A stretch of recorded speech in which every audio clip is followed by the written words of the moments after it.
Ladies and gentlemen, welcome to Gravel Racecourse, the home of the Vodacom Durban July. With me here is the Sangoma, who will give us the prediction of which horses will run first, second, and third. The Sangoma now blows into the bones to connect with the ancient souls, and he will reveal to us what the future holds.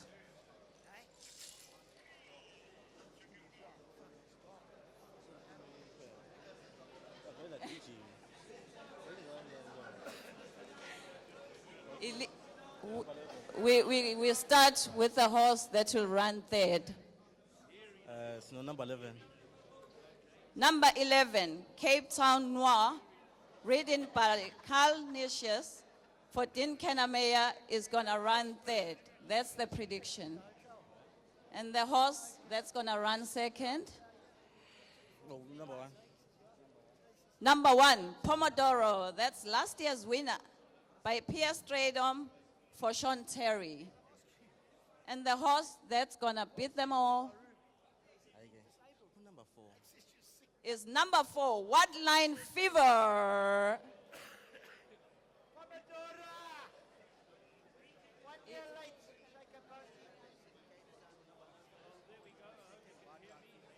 So it's number 11, number 1, and number 4. Thank you very much, ladies and gentlemen. See you on the 6th of July. They've just got Chuck and Bonesy, who's been throwing the bones down there, and he's just lit something up that is probably stronger than hemp. But his record's very good. He's had 48 guesses and 48 times he's been wrong. But it's good to have Chuck and Bonesy here. But now I'd like to just tell you about our panel. We're going to talk about the Gallops and the chances of the field this year. Shut the fuck up. The panel is on my left, Kevin Shea. Alongside Kevin Shea, Gavin Van Zyl. And nice to have him back, Matthew Lips, who is the last of our panelists today. So I don't know if they can hear it out there. They start having a few gremlins with the sound, but we're starting to get the sound sorted out. So let's move on. We're going to go in order of which they performed this morning, starting off with last year's winner, Pomodoro, who had a very quick time today. Nice to see Reese van Wyk back. And Kevin, good work, last year's winner, one of the leading fancies of the older brigade. What did you think? Left, I thought he looks very well. I think his preparation has been absolutely perfect. Sean's got him going the right way, and he's got to be a runner. You know, he's got top weight. I'll give him a chance. I think he's a big runner. He looks well. He's a lovely horse. He stays the distance, as we saw from last year. But if you look at the field from 1 to 10, he's got all those horses at the weights quite sewn up. So I think he's a big runner. I'll give him a chance. Reese van Wyk riding him. Nice to see him back on a horse. Yeah, nice to see Reese back on a horse. I think with 60 kilos in the July, you might as well just keep him as Gallop with 60 kilos as well. So it was good. And Reese was very impressed with him, and he's an experienced rider. So I liked it. I liked the way he went today. Gav, it's hard for you, Gavin, to have seen all the Gallops because you had 3 cool horses to saddle today and you were involved. But the horse worked well enough. What do you think of his chances, Pomodoro? Well, you know, a horse that wins the July from draw 20, like he did last year, he's really done nothing wrong. He's a fantastic horse, this Pomodoro. And the only difference between last year's July win and this year's, he's carrying more weight. So he's got the weight, but he's got the draw. Last year he didn't have the weight, but he didn't have the draw. There's no doubt in my mind that Pomodoro is one of the top 3 horses in the race. All right, Matthew, Pomodoro? Yeah, I think he's actually a better horse than he was last year. The numbers show it. He has improved. Most jet masters do.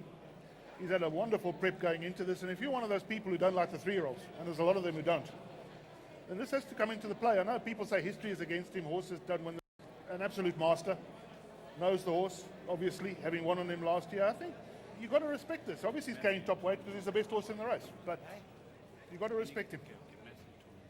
All right, there we go. Well, that's a strong opinion on this horse. He's improved. As you heard Sheldon say earlier, he has not missed a place since he won this race. I believe a lot of the crowd are not hearing this. If our technicians can get it right, the people sitting out there cannot. It's good for TV, but we've got a crowd of people here who can't hear. If they can sort that sound out, the sooner the better, please. So let's go on to Hill 54. Kevin, a nice workout. Yeah, he worked well. He looked well. I don't know, Leffy. He's done nothing wrong. He's a fair horse. I mean, he's been prepared for the race. He's gone the right route. He's got to have a chance. I just think he's just too close at the weight with Pomodoro. So we're getting a bit of heckle here. I don't know if they can do anything about the sound. The people in this auditorium cannot hear. try that, Mark. Yeah, I believe they're working on it, and I don't know if this will help, but at this stage, it's going fine on TV, and they're all working on getting the sound right. I feel sorry for the people in the room, but at this stage, we're trying to get it sorted out. Take that thing off there, Paul. Just take it off the stand. It's going to make it a bit better as well for the Yeah. people in the auditorium, but basically, we've all given a thumbs up to Pomodoro. We've moved on to Hill 54, Hearing aids. where... where Kevin's just switched his hearing aid on. Kevin, will you just tell us what you think about Hill 54 again for the people who've been trying to hear? Speak close to the mic. I personally think this horse is too close at the weights with Pomodoro, so I'm going to put Pomodoro in front of him, and I'll let the other panel have something to say about it. You know, what we're trying to do here is we're not trying to predict the finish of the race, because that... did you say? You know, we're not going to try and predict the finish of the July. That's impossible. What we want to try and do here is point out some pointers that we feel from our perspective. Like Matthew Lips is the handicapper, so he'll look at it from a weight point of view. Kevin will look at it from a jockey point of view. It's not a case of like which horse we think will win, but there's a case in point for every horse in this race basically, and. Hill 54, the horse that we're talking about here, ran second in the Met, and behind him in the Met were some fantastic horses. So he warrants his place. He has got a high weight to carry, but if he brings that Met run here, he certainly will be a horse that will be fighting the finish coming down the straight.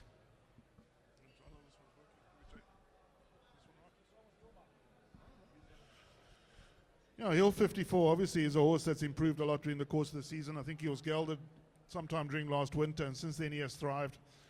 Basically, he won his first 4 starts, I think, after he was gelded. Then he ran that storming second in the Met, and since he's come to Durban, his whole preparation has been based around this race. It's arguable that the way he's handicapped, I think, is fair. Obviously, being a handicapper, he has achieved these numbers. I mean, that run in the Met was seriously very good. I do believe he stays. I know there are some people who think he has a stamina doubt, but he seemed to be staying on quite well at the end of the JMB Met. I don't think you have to respect this horse. He's a good 4-year-old. This could be a year for the 4-year-olds anyway, and I think this horse has definitely got a chance. All right, let's move on to White Line Fever, another of the Sean Terry entourage, a very good horse. And maybe the panel will tell us whether they feel he'll get the trip. Sean, the trainer, is quite confident this horse will stay every inch of the trip. Kevin, he's a very good horse, White Line Fever. He's a very good horse, Leff. I'm glad to hear that Sean says he'll get every inch of the trip. That means he'll have him fit and well. My personal opinion is the biggest worry about me with this horse is the trip. So if he gets the trip, he's done nothing wrong. He's a beautiful looking animal, and you've also got to give him a chance if he's going to see the trip. But I personally think it's going to be a touch too far to him, because there's definitely going to be a pace on in this July. There's a couple of horses that race up there, and I think it's going to be a stamina count. So that's my only doubt with him. Other than that, he's got to have a chance. In terms of White Line Fever, Raymond Danielson rode him last year in the July handicap, and he came back and he said, wow, he got taken out at about the 300-meter mark down the straight, and he felt he was coming through to win the race. He didn't finish very far behind them. He actually finished, I think it was maybe 5th or very close by. It wasn't a bad run at all. So I think White Line Fever actually will get the trip, and if you take into account that he got interfered with last year and ran a very, very good race, if he's fit and well, White Line Fever, which of course he will be fit and well on the day, White Line Fever could also be a horse. I wouldn't leave him out the quartets. You know, White Line Fever, first of all, I thought looked very well. And this horse, I don't personally believe he's at his best over this sort of distance. I think he is at his absolute best, probably around 1,600 meters. But he did run a good race in the July last year, despite being hampered, as Gavin said. And the other thing, I don't know if there's a hell of a lot of pace in this race, and it might actually play into the hands of a horse like this. A good miler with a turn of foot might actually turn out to be very competitive in this July. I think this horse is probably peaking at the right time. He looks well. I think this could represent some value in the race. Well, there's an interesting point from Matthew. The horse represents value in the race. And let's stay with Sean Terry, because we go on to E-Jet, winner of the Group 2 Hawaii Stakes.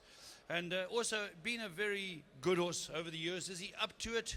Well, maybe Kevin can tell us. Do you think E-Jet's up to winning a race of this nature? Galloped well today. Yeah, Laffy looks well.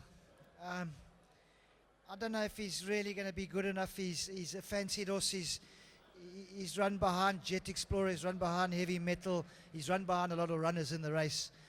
He's got Glenn Schofield on, which has got to be a plus. He's coming from a bad draw. I think he's got his work cut out a little bit compared to some other Sean's runners. So for me, I'll stick with a couple of Sean's other runners. Gav, what do you think? I think E-Jet is a horse that Sean Terry quietly fancies. In fact, I don't even think it's quietly fancies. I think, he's one of the horses that Sean really wanted to get into the July this year. And I really respect Sean's judgment. He's a fantastic trainer. He's doing very well this season. And he's got Lynn Schofield on board. Unfortunately, he got a bad draw of 18.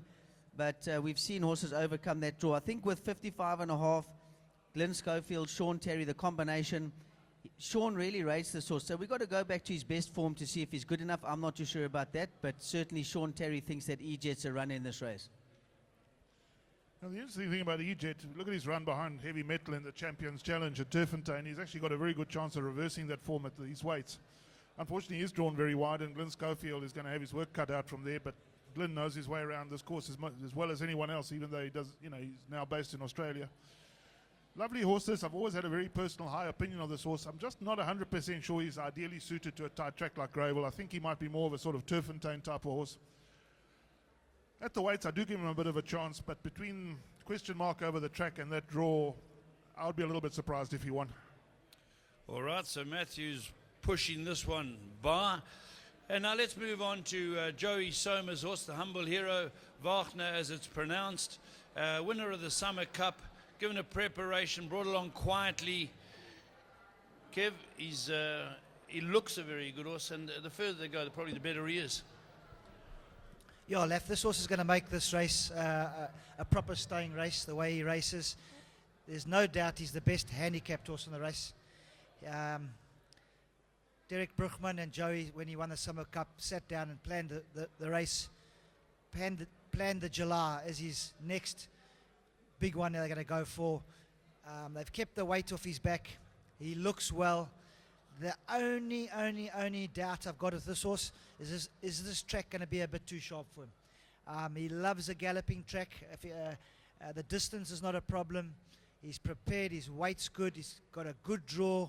Everything. If the track's going to be a bit sharp for him, that's going to be his only downfall. But other than that, this horse is a very, very big runner, and he's definitely going to make this race a properly run July race, which is going to be very good for all of us in the race too, to have a fit horse and a horse that sees the trip out. And that is where you get your best horse wins the July when they go the best pace. So this is going to be a good test for all the other horses, and he has got a very big chance if the track is not too sharp for him. Yeah, talking about Wagner, there's a lot of reasons why he's got a chance in this race, and maybe Kevin's got a point there. The track might be a bit sharp for him, but it depends on the pace. If they canter and sprint down the straight, well, then it might catch him out. But if they go a decent pace, I don't think that'll be a problem. He's been very well weighted in terms of a lot of the horses that he's beaten and the weights that he comes into the race. So purely on a handicap in terms, Matthew might be able to elaborate for us on that. But certainly on the face of it, the little that I know about handicapping, he's well weighted in the race, and it's very astute if Joe Somer and Derek Brickman get it right for Marcus Jooster here. The planning to get this horse in the race at this weight. Well, a lot of people are of the opinion he's well weighted, but the interesting thing is he actually should be carrying 52.5, but because the bottom weight for older geldings or colts and geldings is 53. That's why he's carrying 53. But on the ratings, he actually should be carrying 52.5. But anyway, be that as it may, yeah, he won the Summer Cup enterprisingly, and on that performance, you can make a case.